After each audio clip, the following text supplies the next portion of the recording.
দুটো পক্ষই কোনো দিক থেকেই ঠিক করছে না। যে ছাত্ররা দেশ গড়বে, আজকে সেই ছাত্ররা রাস্তায় দাঁড়িয়ে আগুন জ্বালাচ্ছে। যে ছাত্ররা দেশ গড়বে, আজকে তাদের বুকে গুলি চালানো হচ্ছে। এই দুটোর মধ্যে কোনোটাই কাম্য না। কোটা আন্দোলন নিয়ে বাংলাদেশ পুরো উত্তপ্ত হয়ে উঠেছে। চারিদিকে পুরো আগুন আর আগুন। মুক্তিযোদ্ধাদের নাতিপুতিরাও পাবে না, তাহলে কি রাজাকারের নাতিপুতিরা পাবে? সেটা আমার প্রশ্ন, দেশবাসীর কাছে প্রশ্ন, যে রাজাকারের নাতিপুতিরা সব কিছু পাবে, মুক্তিযোদ্ধারা পাবে না। প্রধানমন্ত্রী মাননীয় শেখ হাসিনার এই মন্তব্যের পর থেকেই বাংলাদেশে এই আগুন ছড়িয়ে পড়েছে। মূলত এই কোটা বা রিজার্ভেশন আন্দোলনটা কিভাবে শুরু হয় সেই নিয়ে আপনাদেরকে ছোট্ট একটা বিশ্লেষণ করি। 2018 সাল থেকে এই সমস্যাটা শুরু হয়েছিল। অ্যাকচুয়ালি সব দেশেই একটা কোঠা প্রথা থাকে, যথারীতি বাংলাদেশেও ছিল। একটা দেশের 100%-এর মধ্যে 56% কখনো কোটা থাকতে পারে না। সুস্থ সমাজ ব্যবস্থায় কখনো 56% কোটা এটা মেনে নেওয়ার মতো না। যেখানে 30% কোটা ছিল মুক্তিযোদ্ধার পরিবারদের জন্য। অর্থাৎ যদি কোনো ব্যক্তি মুক্তিযোদ্ধা পরিবারের নাতি নাতনি হয়, তাহলেও সে চাকরির পরীক্ষায় 30% কোটা পাবে, বা স্কুলে পড়াশোনার জন্য সে 30% কোটার মধ্যে সুযোগ পাবে।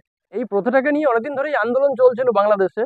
কিছু মানুষের বক্তব্য ছিল যে এটাকে সংস্করণ করা হোক, 30%টাকে কমিয়ে দেওয়া হোক। যথারীতি সেই নিয়ে আন্দোলন শুরু হয় 2018 সালে। তখন সরকার কি করে, সমস্ত কোটাটাকে বাতিল করে দেয়। এরপর স্টুডেন্টরা চলে যান কোর্টে। সেখান থেকে রায় দেওয়া হয় যে কোটা সিস্টেম চালু করতে হবে। যথারীতি আবার সেই কোটা সিস্টেম চালু করা নিয়ে আলোচনা হচ্ছে। মূল সমস্যা দাঁড়িয়েছে এরকম জায়গায়, যে ব্যক্তি নিজে কোটা নিয়ে ভর্তি হয়েছেন, একজন মুক্তিযোদ্ধার নাতি নাতনি হিসেবে কোটা নিয়ে কলেজে ভর্তি হয়েছেন, সেও আন্দোলন করছে যে কোটার প্রয়োজন নেই, কোটা তুলে দেওয়া হোক।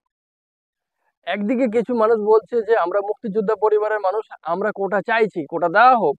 আবার একদিকে কিছু মানুষ যারা মুক্তিযোদ্ধার নাতি নাতনি হিসাবে কলেজে পড়ছে কোটা নিয়ে, তারা বলছে আমাদের কোটার প্রয়োজন নেই। এরকম একটা দোভাষী মানসিকতার মাঝখানে বাংলাদেশ সরকার ফেঁসে গেছে।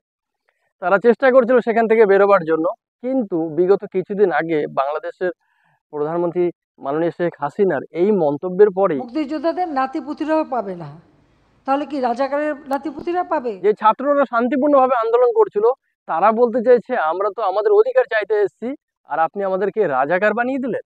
এই নিয়ে একটা আন্দোলন ব্যাপক হারে ধারণ করে। সেখানে অনেকে বলতে চাইছে যে আন্দোলনকারীদের পেছনে বিরোধী যারা রাজনীতি দল রয়েছে, যেমন জামাত, বিএনপি, এরা ওদের সাথে অংশগ্রহণ করছে এবং বাংলাদেশটাকে উত্তপ্ত করছে। বর্তমান রোলিং যে পার্টি আছে তাকে ক্ষমতা থেকে সরাবার জন্য এসব চিন্তা চেষ্টা করছে। অপরদিকে পুলিশ বা প্রশাসনের সাথে যোগদান করেছে ছাত্রলীগ। যেই ছাত্রলীগ বাংলাদেশের একটা বিশাল বড় সংগঠন, তারা পুলিশ প্রশাসনের সঙ্গে যোগদান করে ওই ছাত্রদের উপরে অত্যাচার শুরু করে দিয়েছে।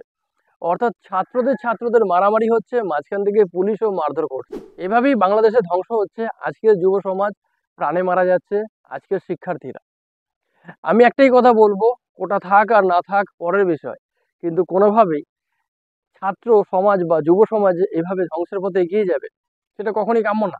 হয়তো সরকার চাইলে এটাকে আরো খুব সুন্দরভাবে হ্যান্ডেল করতে পারতো, কিন্তু মাঝখানে কোথাও যেন রাজনীতির গন্ধ ঢুকে গিয়ে এই পুরো পরিস্থিতিটাকে বিশৃঙ্খল পরিস্থিতি তৈরি করেছে।